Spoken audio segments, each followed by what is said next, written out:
Hello everyone, welcome to our channel. Telugu రాష్ట్రాల వాతావరణ పరిస్థితుల గురించి తెలుసుకునే ముందు మీరు ఇంకా మన ఛానల్ కనుక సబ్స్క్రైబ్ చేయలేదా అయితే వెంటనే సబ్స్క్రైబ్ చేసి పక్కన ఉన్న బెల్ ఐకాన్ కూడా క్లిక్ చేసేయండి.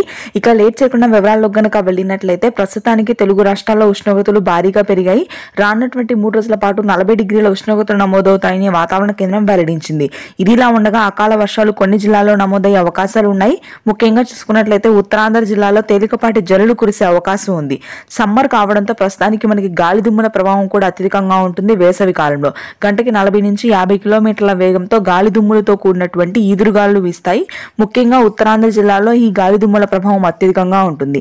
శ్రీకాకుళం, విజయనగరం, విశాఖపట్నం, పార్వతీపురం, మన్యం, మల్లూరు సీతారామరాజు జిల్లాలోని కొన్ని ప్రాంతాల్లో చిరుజల్లులు నమోదవుతాయి. ఇక ఆ తర్వాత రాయలసీమ, అదేవిధంగా దక్షిణ తెలంగాణ జిల్లాల్లో మాత్రం ఆకాశం మేఘావృతమై ఉంటుంది, కానీ ఎటువంటి వర్షాలు నమోదు కావు.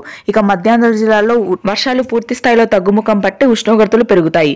ముఖ్యంగా విజయవాడ, అదేవిధంగా గుంటూరు జిల్లాలో 42 డిగ్రీల వరకు రికార్డు స్థాయిలో ఉష్ణోగ్రతలు నమోదు కానున్నాయి. ఉత్తర తెలంగాణ జిల్లాలో 1-2 జిల్లాల్లో మాత్రమే తేలికపాటి వర్షాలుంటాయి.